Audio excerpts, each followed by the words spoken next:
Aloha, y'all. Welcome to the Esports Futuri E-Zine podcast, where we chat it up with your favorite celebrities, influencers, local heroes, and people of all walks of life as we reveal the unexpected connection they have to the gaming industry. I'm your host, Chauntel Boucher.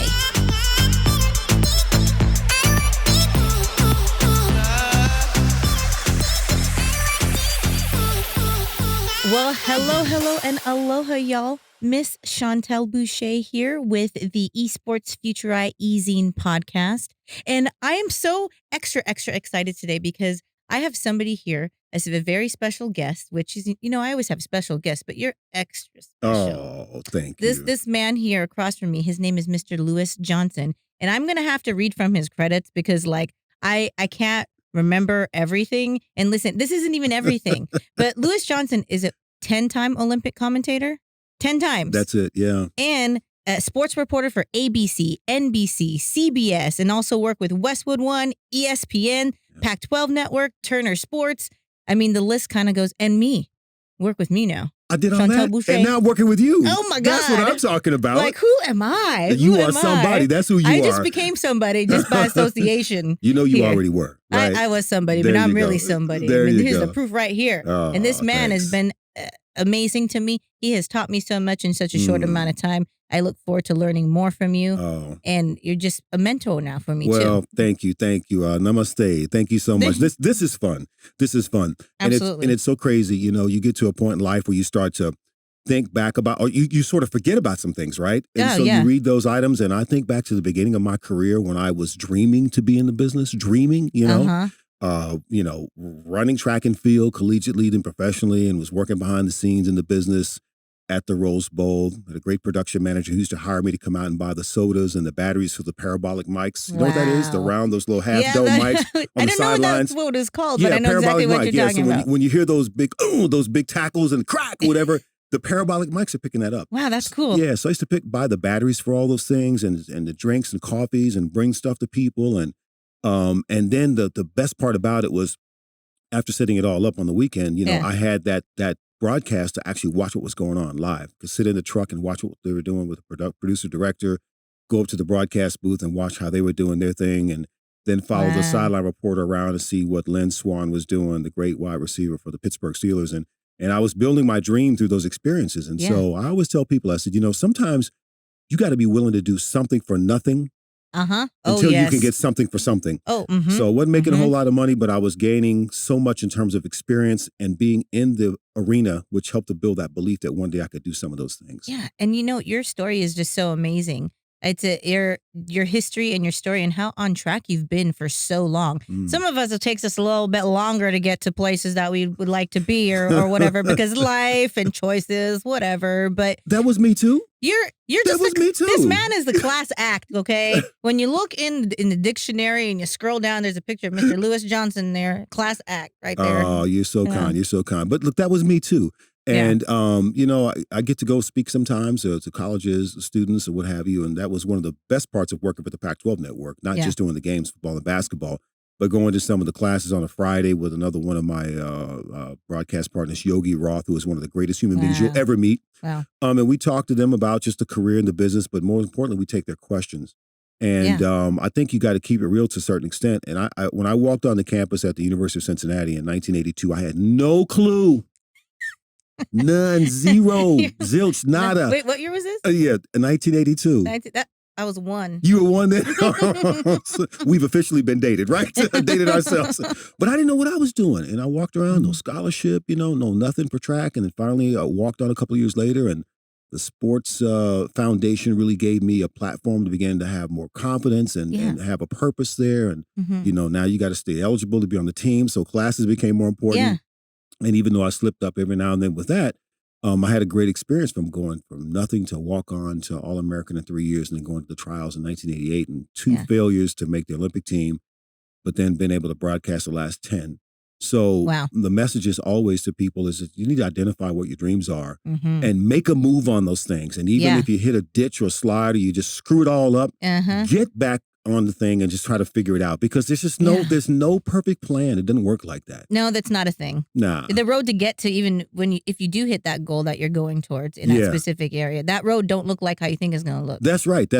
And I think people are oftentimes too caught up in success. What the hell is that? What does that even mean? It's a journey. There's no particular station where you say, I'm done. Yeah, I'm here and it's over. Right. All right, it don't work like later. that. Right. It is just, it's like data points. You hit a point, you go, okay, I reached this goal. Now let me reset the goals and move on to something else. And that's what I love about being involved with this. Yeah. Because I'm going to be honest, don't know much about esports. I mean, I know my kids played it. We dropped a lot of money for those games. Yeah. But it is a new journey. And I'm meeting great people like you and some of the people I'm having on my show. And then things we'll be talking about over the next who knows how many years. Oh my gosh. Loving this experience and the journey. Yeah. I'm so excited about it. And you know what I want to do? I want to let's rewind a bit here. Let's talk about your childhood. Oh, Lord. Where you grew up. where those roots came from. I want to hear a little bit more about that. Yeah. So my early days were in Austin, Texas. So not too far from the Dallas Metroplex where we are. And I used to always think that Dallas was just some different planet. A lot of freeways spread out everywhere. Yeah, it was a city, exactly. In Austin, I grew up on the east side of town, on the other side of Interstate 35, right across from the University of Texas. Yeah. And spent a lot of my years there and had a lot of great experiences with my grandparents, Johnny May Kavanaugh and Webster Kavanaugh, God rest their souls. But they infused so much in terms of values and love of people and looking for the best in life and being not being I guess you could say a rubbernecker. In other words, instead of standing on the side and looking at what's happening to somebody, go to those people. And I was raised with that type of an experience where we went to people and we tried to do things with people. Yeah. My grandmother was a teacher. And she worked on the east side of town, and she worked in a mostly Hispanic and Black school. And not only was she a great elementary school teacher, but she took it beyond the campus. And she used to take my grandfather's truck.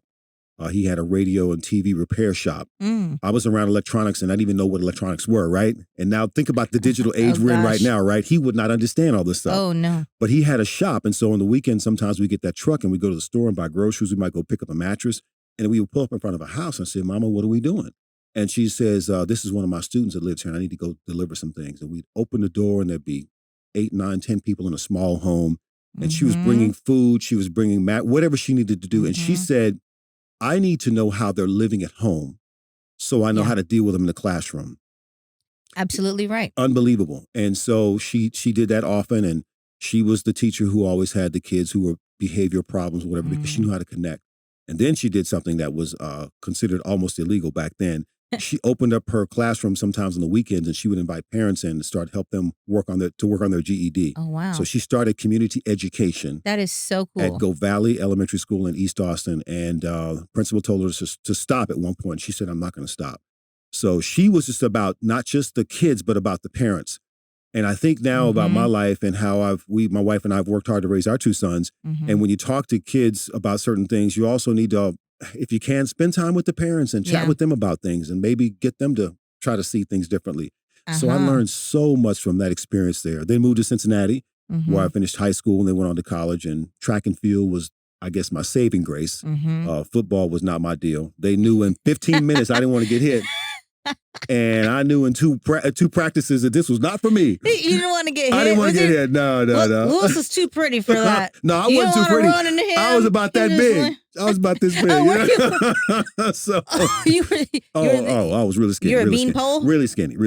Yeah, that'd be yeah. Basketball was not a good experience. And luckily I went back. I made the decision to go back to track and field because I figured whatever talent I have, what measure of talent I have, I got a lane and I get a chance to compete. I was going to say, there's something because that's an independent sport. Right. And so do you think that was another reason why you were drawn to it? Yes. And why do you think that was better for you? Because it's different for everybody. Some other people really excel in the team sports and others excel in independent. So why was that for you? It was a mix of both, but it's more independent. We did have a track team at Northwest High School, but it was the independent opportunity. Yeah. And I figured, like I said, whatever measure of talent I had, if I was willing to go out and do some training, yeah, and then go out and have a lane to compete at the meet on Friday, it gave me a chance to be me as opposed to being, marginalized by a coach who only saw certain things and weren't particularly working with you on in some areas. Yeah. So that theme has, I think, carried throughout my entire life, and that's the way we raised our boys. Is that I want y'all to be unboxable. In other words,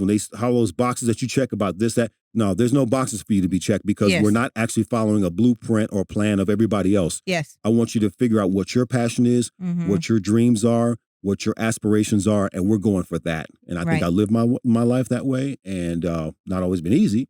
And then at the same time, we've raised our boys to do the same. But the payoff is just so much more greater. That's right. That's right. Yeah. Just because something is not easy to do. Right. It's just, you got to be able to just kind of roll with it and use your discernment on your choices and decision making on things that then will lead you to that greater goal in that thing. Yeah. So now tell me, when you got to college then, after growing up, you did your high school thing, you're in the college, what happened there with your sports? Well, again, it was another. And you said Cincinnati. Cincinnati, yeah, Bearcats, go Bearcats. It was another trying experience because as I was leaving high school, my best friend Doug Wiseman, who was just like my best buddy on the high school track team, he got a scholarship to Cincinnati, and I got nothing, zero, no offer. Oh, so my father pointed and he said, "You should go on down there and sign up for classes." And I'm thankful that it was one of the few times I listened to him and went down, signed up for classes. But literally for 2 years, Chauntel, I was just lost. Yeah. And I think sometimes in life, people need to accept the fact that they just don't know what they're doing and where they're going. But at least be en route to something. And I went to classes, and I used to swing by the dorm, and I'd see him, and it was like a little corner room in Dabney Hall that was a sidewalk that went by, and I'd knock on the window, and I'd ask Doug, say, "Hey, how's it going?" And he's like, "Lou, you need to walk on the team. You need to walk on the team." It was on for 2 years. And so finally, I decided to walk on. The coach knew who I was, and it was the first year was just hard. It was hell. Wow. And trained, and then by the second year I was sort of leading workouts and became a co-captain, and by the third year I was a captain, and we had identified this big dream to become an All-American, which meant you had to make the NCAA meet, you had to get to the finals, and to finish in the top 8. Well, I finished 9th in that final, but there was a guy named Robin Van Helden from Holland. And you remember his name and everything. Yes, absolutely. I remember his name. That means a very pivotal moment is coming up. That's right, because he would not be, as a non-American, he would not be able to take an All-American spot. Oh, he wouldn't be eligible for exactly. that. So he got knocked out. Well, he finished, he earned his spot, he had his time and everything, but I was able to earn my All-American status. So sometimes it works like that. And you just say, you know what? That's incredible that it would work like that. And so I embraced that, and that plaque is still in my office because it was a momentous occasion for me, for the university, to have another All-American. And then who would ever think that years later I would be in their Hall of Fame and then be given an honorary doctorate degree. It was just makes, sometimes you look back and you go, how in the world did that happen? And then, but it did. So then when you did the whole, trying to go for the gusto with your track with the Olympics and whatnot. Tell me what happened there, and what was that transition from, like, okay, well, I'm in the sports, I'm running, now I'm like at the Olympics, like broadcasting stuff. Yeah, I mean, again, things that you can't write, again, but I think if you just are in pursuit of something, things will generally work out. Maybe not exactly as you plan. But once I went to the trial, I became an All-American in 87. Then I went to the Olympic trials in 1988 in Indianapolis. And that was when Flojo, the great Flojo with the one leg, and Carl Lewis and all the people there, the one leg leggings, I should say. All these folks were making massive history. So, Gosh, I remember that. Yeah. So I was in and out one round, and then there was a fateful conversation in the hotel lobby that completely changed my life.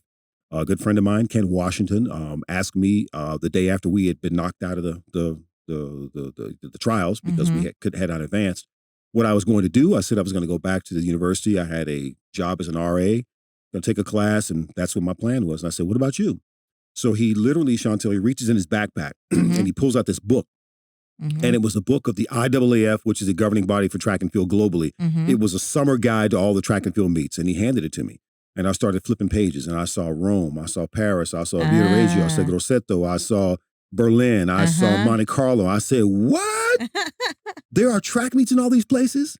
I'm at the trials, and I have no clue. And in that moment, he explained to me that the meets were all overseas. And then I said, well, how do you do that? And he said, well, at the other hotel, they're all the European meet organizers, and then they're making deals with all the American agents. And so we went over there, and he said, that guy right there, that's Wilfred Milt from Belgium. He goes, that guy right there, Sandro Giovanelli from Italy. He says, he has most of the meets. I spent half my summer with him. Dang. He didn't finish the sentence, and I was on my way over to those guys, talking 100 miles an hour, explaining who I was and what I wanted to do. And they told me, okay, I remember the Italian guy, Giulio, aspetta, grazie, thank you. He said, wait a minute. And so I gave him my number, and I thought they were blowing me off. But literally that next weekend, I got a phone call from Wilfred Meerden, Belgium, asking me if I had my ticket. I said, ticket for what? He said, you have a meet here in Brussels next weekend. And you're like, what? I'm like, where do I fly into? He says, Brussels. He probably thought, dummy, you're not listening, I just didn't know, So I hustled up some money and was on the plane. And a week after that, I was on the track rabbiting this race, which is a person who goes out in the lead. And what year was this? This was 88. Oh, wow. It was 88. Cool. And ran the race. I'll never forget. It was a small track back in the woods, little beer truck, little small stands. It was a very tiny thing. And they had these speakers around the track, Chauntel, and they had disco music playing. And the music would go down, doom, doom, doom, doom. They'd announce the race and announce the runners all in Flemish because we're in Belgium. And then the gun would go off and the music would go back up and we'd run. And so when the race was over, I walked over to him. He was sitting in the main tribune and I said, Mr. Meert, how did I do? It was like a son going to his dad. Yes. And he says, you did a good job. He goes, I'm going to help you organize some other races. And it was just unbelievable. So he helped me organize the next 3 or 4 races. And then I teamed back up with my buddy Ken. And we tore Europe apart for 6 years. Summer, winter, and so you're everything. So with that, you're always around athletes then in general. And you got to see their lifestyles, things that they do. And this is going to be kind of an interesting way to kind of segue into this whole gaming industry and how the connection between traditional sports and gaming, how it was kind of already there. Yeah. Tell me how. And in what ways? Because I know even on some downtime, you're talking about like, oh yeah, I think with football player, they'll be playing video games. They're in their hotel room. They bring their systems with them. They have their portable ones. They have ones that they play, whatever it is. Tell me about that.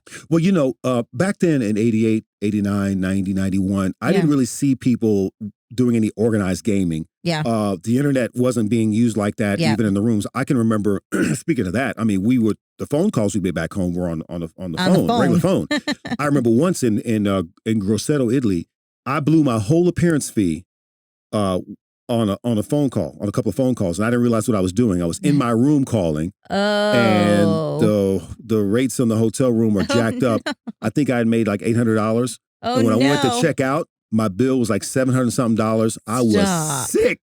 But I learned a lesson, that you can't do that. So that's what we used to do, right? Not these calling plans like we have now. But I can remember back in the day seeing a lot of card playing, dominoes, and then you see some Game Boys. Oh, things like Game that. Boys came out Small things like that. But I have to tell you, I didn't spend a lot of time at the hotel. Yeah. We ran, we trained, we ate. Yeah. We rested, we competed, and then we would get paid. We'd go out and we'd hit the clubs. Or even before, afterwards, I'd go out and see the city. I wanted to see things. I was just into the culture. I want to see what this place is about. So if I come back, I know where I'm going to go wash my clothes. Maybe get a haircut. Maybe make a friend or something here or there, what have you, and just build relationships and build a connection to the place.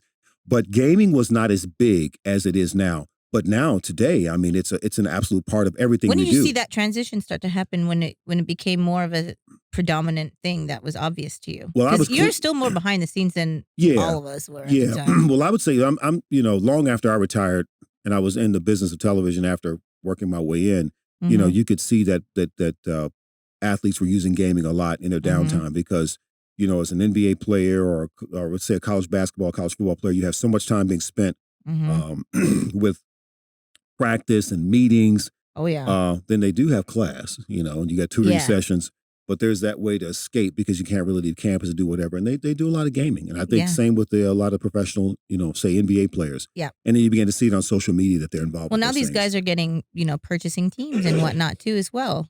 They're purchasing esports leagues and whatnot teams.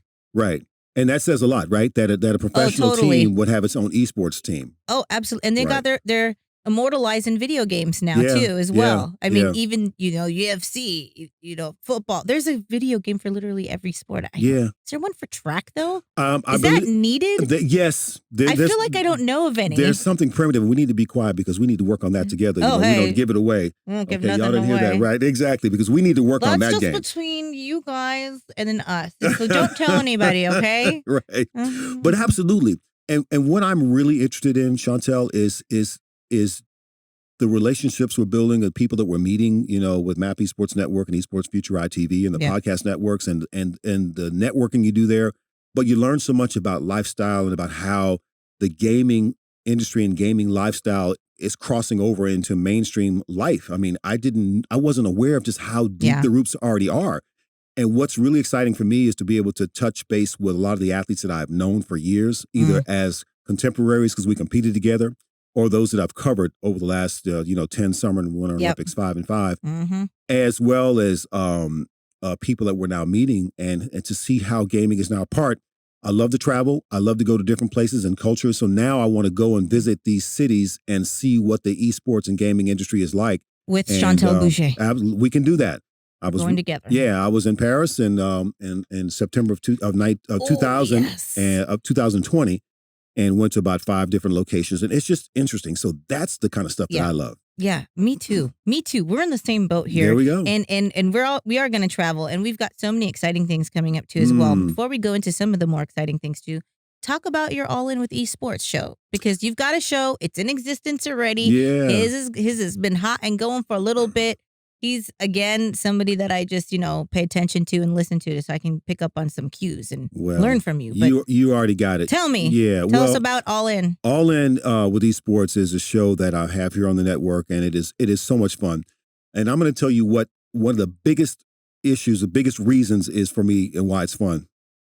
Almost my entire career, my interactions with a guest or somebody I'm talking to like this is 30 seconds, a minute, minute and a half, post-race interviews usually last about 30, 45 seconds or a minute. At the Olympics, if it's like a final, it may be a minute and a half or whatever, and I'm getting poked in the back because it's only supposed to be 2 questions and I'm going 4. I'm like, yo, this is the money moment. I can't stop right now. This is history that has to be, we got to put a period on this. It needs to be recorded, and it needs to have that dot or the exclamation. I'm talking to Usain Bolt after his final Olympics, and it's like, yo, this is history. I can't do 2 questions here. We've got to wrap this history up properly. Anyway, I have never been involved with a platform where I can really spend time and talk to people. And I love this, that I can actually talk with them ahead of time, do like a pre-interview, and I've got some stuff that I've sort of got prepared, but then you really know what you need to talk about based on on that pre-interview. Absolutely. And then set up a format and then actually have a conversation like we're having now. I'm loving it. And with COVID, most of this has been on Zoom. But where it really got great for me is this right here. Yep. Face to face, we have a chance to chit chat and talk. We've already talked beforehand. I've got my notes, but we can have a conversation. We talked a couple times. We've talked a couple times. Yeah. So this is what I really love about it, is being able to talk face to face in long form. But I'm learning so much about the industry and about what, for me, my focus is on really the stories of the people I'm talking to. So we will introduce the person and kind of talk a little bit about what they're doing in the industry. But then I like to do what we're doing, is step back in their lives and kind of track the progress to get to this point. And the point of that is just like the Olympics. When I did my first games in Sydney in 2000, I was so excited to get the opportunity to be an analyst for the middle distance races. And my first question is, what is my mandate? What am I supposed to do? We went to our first seminar, and in that big seminar with the Olympic music and all the big production, you're just getting bathed in Olympism. Oh, yeah. And what I heard from our executives was, we want you to be storytellers. We want you to be storytellers. We want to hear you say on the air, I talked to so-and-so and he or she told me this. I got it. And so you go out to the practice sessions and you build relationships, or you increase relationships, and you get that information. And then as an athlete shows up on the track, first round, second round, third round, final, or if you think they're going to be out in the second round, you gotta make decisions on when to drop what information. So you're sort of piecemealing it through. Yeah. And what I learned is that most people will pick up the remote control to watch the Olympics, not because they understand the sport so much, but because they get connected to the personalities and the people and the stories. So that's what I want to make sure that I do here, is bring that same mentality to what I'm doing on my show. Is to connect people to the individuals. What's their journey? What's their story? Because the listeners may not be completely involved with esports. They may be somewhat, or they may even heard this person's name. But do they know the story? And everybody has a story. Absolutely. Everybody has a story. And I hope that people will be inspired by what they listen to. But most importantly, Chauntel, I want people to be inspired by their own story. Do you know what it is? Have you ever embraced it, thought about it, talked about it, shared it? I think embracing it is a very good point. Absolutely. And that, for me, is how I can bring my experiences covering all these Olympics into this industry. And I love it. Yeah. And and for the future of this too as well. And everything that you're saying is about the future, Yeah. impacting Yeah. people's future, the future of the company, the future of the industry. I hate using the word innovating You because can it's say just, that. I just feel like everybody just says, it's so innovative. But really, truly, what we are doing in the platform that Map Esports, Futuri is creating for everybody is creating a safe place and a platform for people to really understand more life things too as well, what they can accomplish and be able to pursue their dreams no matter what it is and open their eyes if they are interested in the gaming industry, knowing there's so much more to it that there's possibilities for them to do something with it. And you know that story I told you about my grandmother, right? Yeah. And what I learned from her and how you go to people. There's another leg, an important leg of this business, of this mission that Jacob Miles has set, and that is to affect our disadvantaged communities and disadvantaged kids. That is extremely important to me. My heart is hooked on what we're doing here based on that. And we have a tremendous opportunity to get into these communities and not just give kids a pacifier. Go in here and play these games for 30 minutes. Exactly. No, we want you not just to play the games. We want you to look at these and say, hey, do you understand that you could be in this industry? Education. Right, education, STEM and STEAM. Do you realize that you could actually create a game or that you could be involved with coding or be involved with artistic side of things? Whatever your passion is, you might be able to find your way to be in this industry. Even in the performing arts field, people don't realize when you're on these video games, they have voiceover actors for this, right? There's humans, actual real humans, even the dance moves and everything that you see. Those are, they put those suits on and they got all the points on them and they're able to like do movements and stuff. So dancers, there's all kinds of people that. Hey, wouldn't it be cool if you and I could be voiceover artist talent in a video game? Oh my God, we could have have our show within the game. Wouldn't that be cool? I love listen, people. Lewis is always like, Chauntel, you could do this, you could do that. Yeah. I don't even know how I got a podcast to begin with. But you know what? Be a voiceover of anything. Yeah, but here I am. Why not? Doing it. There you go. So again, why couldn't we do that? Great example of how life will stretch you out and your stories of your life and how things progress into things that are very unexpected. There you go. I love I just love how you're just so passionate for people and have a heart for people as I do too as well. And you're an encourager. You're a natural encourager, and we need more. I appreciate of that. In life. Before we kind of wrap it up, though, we want to make a special announcement that Lewis and I have our own show coming out. Yes. So, why don't you tell them about that? You want me to do it? You want to tell them? Go ahead. This is your show. I want you to do it. So basically, what it is Lewis and I are going to have a show where we do highlights from that month. So it's always going to be at the end of the month. We do highlights and then we get you all pumped up and excited about what the future holds for the following month. Like a little report. And so for some of you who can't get to watch every single show or watch every single podcast or whatever it is that we're throwing out there for content, we do like a little abbreviated version of it. Yeah. Keep people posted. Let you know what's up. Right. Let you know of contests, events, news. Right.